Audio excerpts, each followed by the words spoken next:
जैसा कि आपने थंबनेल में देखा ही होगा कि हम इस वीडियो के माध्यम से 28 मार्क्स फ्री में अचीव करने वाले हैं, वो भी कॉमन सेंस के आधार पर। इन 28 मार्क्स को समझने के लिए हमें कुछ बातें ध्यान में रखनी होंगी।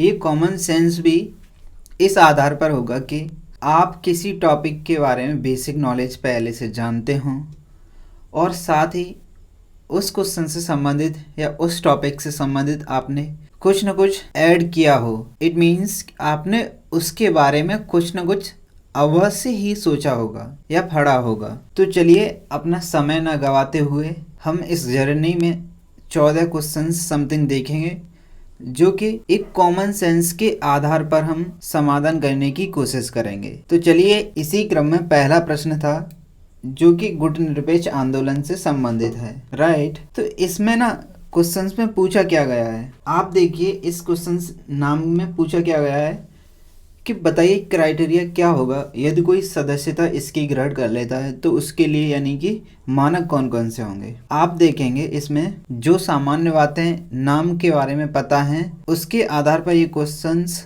सॉल्व हो सकता है। कैसे, जरा देखिए आप। सबसे पहले क्वेश्चंस में पूछा गया है कि सही उत्तर का चयन कीजिए, राइट। तो पहला विकल्प है कि देश के राष्ट्रीय स्वतंत्रता आंदोलन का समर्थन करना चाहिए। ऑब्वियसली राष्ट्रीय स्वतंत्रता का समर्थन करना चाहिए। अब ये दूसरा विकल्प कह रहा है कि सैन्य गठबंधन का सदस्य होना चाहिए। नाम की पॉलिसी ही है कि किसी भी गठबंधन का सहयोगी नहीं होगा। तो यदि आपके पास ऑप्शंस यानी कि बी गलत है, ऑप्शन बी गलत है, 2 या 3 विकल्प बचा आपके पास, राइट। तो अब आपको करना क्या है कि तीसरा विकल्प देखना है जिसमें कि वह देश जो राज्य के अस्तित्व पर केंद्रित स्वतंत्र नीति को अपनाया है। अब ऑब्वियसली कोई भी राष्ट्र नाम में शामिल है तो वह इसीलिए शामिल है कि वह एक स्वतंत्र नीति का पालन करे। विकल्प 4 कहता है कि यदि देश विदेशी सत्ता को सैन्य आधार पर स्वीकृति देता है। अरे कैसे, नाम तो सैन्य यानी समझौते से अलग ही है ना। तो ऑप्शन डी इज गलत, बी गलत, बचा कौन सा, 2 राइट। यहाँ पे आप कॉमन सेंस इस्तेमाल कीजिए। आप बेसिक नॉलेज यानी कि आपको इस टॉपिक के पहले की नॉलेज का इस्तेमाल अवश्य करना होगा। ये पहला क्वेश्चन हुआ हमारा। दूसरे क्वेश्चन की तरफ अब हम बढ़ते हैं। दूसरा प्रश्न कहता है कि आप एक यानी शीत युद्ध के समय की स्थिति में हैं और उसमें आप शांति चाहते हैं। जरा आप ध्यान से सोचिए कि शीत युद्ध के समय कौन कौन से प्रधानमंत्री हो सकते हैं, क्योंकि एग्जामिनर ना हमारा प्रधानमंत्रियों से संबंधित क्वेश्चंस पूछ रहा है। उस समय हम देखें कि नरसिम्हा, वाजपेयी, मनमोहन सिंह, क्या ये शीत युद्ध के समय थे? ऑब्वियसली आप नरसिम्हा राव को हटा दें तो ये नहीं न के बराबर बोलेंगे। तो आंसर क्या हुआ फिर इसका, प्रधानमंत्री। या आप आदर्शवादी बात करें तो भी उनमें पाएंगे कि जवाहरलाल नेहरू जी ही एक आदर्शवादी हैं। ये भी यानी कॉमन सेंस के आधार पर क्वेश्चंस मिल रहा है और आंसर भी यहाँ तक पहुँच रहा है। हमारा अगला क्वेश्चन है वो पूछा है कि आर्टिकल 21 में जो जीवन का अधिकार है यानी राइट टू लाइफ है उसमें कौन कौन शामिल है। वैसे कौन कौन शामिल नहीं है ये पूछा है। तो आप देखेंगे कि राइट टू लाइफ यानी कि आप स्वास्थ्य की कामना कर सकते हैं, यानी कि गुड हेल्थ की बात कर सकते हैं। सरकार द्वारा फांसी दिए जाने के विरुद्ध ऑब्वियसली आप फांसी के लिए आप अपील कर सकते हैं। निजता का अधिकार है, लेकिन आप पाएंगे कि आत्महत्या का अधिकार नहीं है, क्योंकि हमें निजता का अधिकार पुत्तास्वामी केस में मिल जाता है।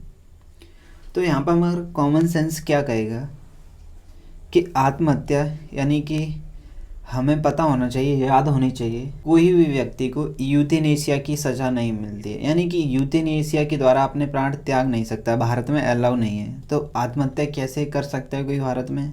कॉमन सेंस ये हो सकता है बेटर। हमारा अगला क्वेश्चन है, अब बताना है आपको कि आइडियलिस्टिक स्कूल की थिंकिंग क्या है या आदर्शवादी विचार क्या क्या मानते हैं।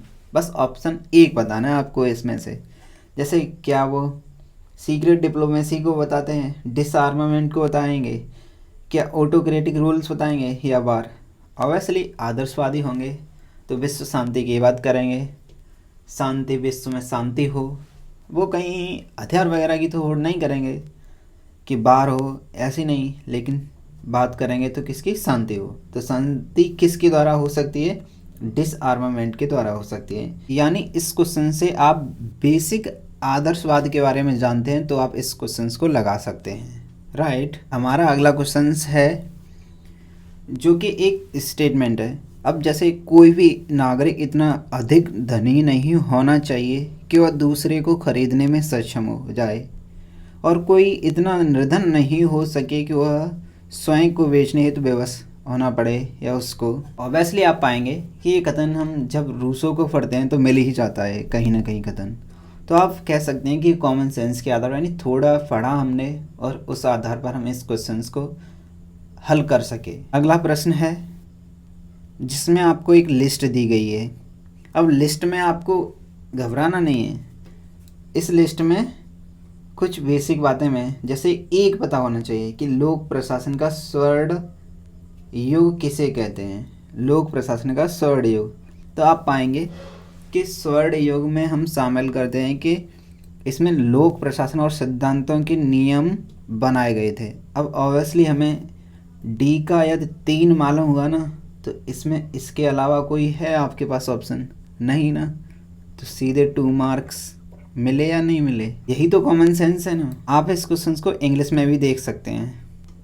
अगला प्रश्न है जिसमें हमें रेडिकलिज्म ह्यूमन की बात की गई है, यानी कि उग्रवादी मानवतावादी विचार की बात की गई है। अब इस संदर्भ में किन का विचार हो सकता है, उग्र मानवतावादी। ऑब्वियसली आप पाएंगे एम एन रॉय। सीधा आंसर इसका कॉमन सेंस ही है सीधा कि उग्र मानवतावाद, एम एन रॉय। अगला प्रश्न है जिसमें दास व्यवस्था के संदर्भ में बात की है। दास व्यवस्था के संदर्भ में कौन बात करेंगे, ऑब्वियसली अरस्तु करते हैं दास के बारे में कि दास जिन्हें कुछ नहीं पता है, एक बिना पढ़े लिखे जो कि राज्य की सेवा के लिए ही हैं। अब ये सभी बातें ना अरस्तु करते हैं, तो इसका आंसर कौन होगा, अरस्तु होंगे, है ना। अगला प्रश्न है जो कि आपको असर्शंस एंड रीजन्स के बारे में बात की गई है। इसमें आपको सामान्य स्टेटमेंट की तरह ही पढ़ने हैं। जैसे आप पहला असर्शन देखिए, उसमें यानी कि सामान्य बातें हैं, तो दूसरा देखेंगे तो आप में उसमें उसी से रिलेटेड बातें की गई हैं जो कि एक दूसरे के ना सहायक हैं। तो इसीलिए दोनों, यानी कि दोनों ए और आ दोनों सत्य हैं। ऐसे कथनों से आप देखिए कि कोई स्टेटमेंट अलग नहीं हो, और यदि अलग है तो उसको तुरंत रोकिए, यदि सामान्य है तो सही कीजिए बस। अगला प्रश्न है जो कि स्टेटमेंट एंड स्टेटमेंट, 2 स्टेटमेंट दिए हैं आपको, यानी कथन 2 दिए हैं, उनमें बताना है कि आपको दोनों कथन सही हैं या एक कथन सही है। तो आप पाएंगे कि पहला कथन तो सामान्य है, कथन 2 जो कि ग्लोबल बाइपोलर यानी कि वैश्विक द्विध्रुवी की बात करता है। अब इसके कारण यानी कि शीत युद्ध होगा, तो शीत युद्ध होगा तो उसका परिणाम भारत पर भी तो होगा ना। भारत पर होगा कैसे, जैसे कि इंडिया है तो वो यूएसएसआर की तरफ झुका था शीत युद्ध के समय, वहीं पाकिस्तान यूएसए की तरफ झुका था। जब शीत युद्ध 2 देशों के बीच था, यूएसए एंड यूएसएसआर के बीच, तो क्या भारत में भी नहीं उसकी परिस्थिति दिखाई देंगी, लक्षण दिखाई देंगे? यस, ऑब्वियसली दिखाई देंगे। तो इसीलिए दूसरा कथन भी सही है। तो इसका आंसर है कि कथन 1 और 2 दोनों सही हैं। अगला प्रश्न है जिसमें नीति आयोग की डेट पूछी है। ऑब्वियसली आप पाएंगे कि नीति आयोग की डेट सबको पता होती है, एक कॉमन सेंस नहीं, लर्निंग बेस्ड आधार पर आपको फ्री के 2 नंबर्स मिल रहे हैं। अगला प्रश्न है जो कि भारत सरकार की नागरिक चार्टर से संबंधित एक विस्तृत वेबसाइट के बारे में बात करता है। इस संदर्भ में आप बहुत ही संक्षिप्त में ध्यान दें या बारीकी से ध्यान दें। जैसे पूछा है कि भारत सरकार की वेबसाइट कौन सी होगी, तो आप पाएंगे जैसे कि government of India, right, government of India, ये तो सरकार के बारे में लिखा ही होता है। अब पूछा है कि चार्टर के बारे में, तो आप देखिए सबसे पहले इसमें कॉमननेस देखिए कि निक इन है, निक इन है यानी सभी जगह है, WW सभी जगह है। अंतर क्या है, अंतर होना चाहिए कि GOI का, तो GOI इसमें है, इसमें है, इसमें नहीं है, इसमें नहीं है, 2 विकल्प बाहर कर दीजिए।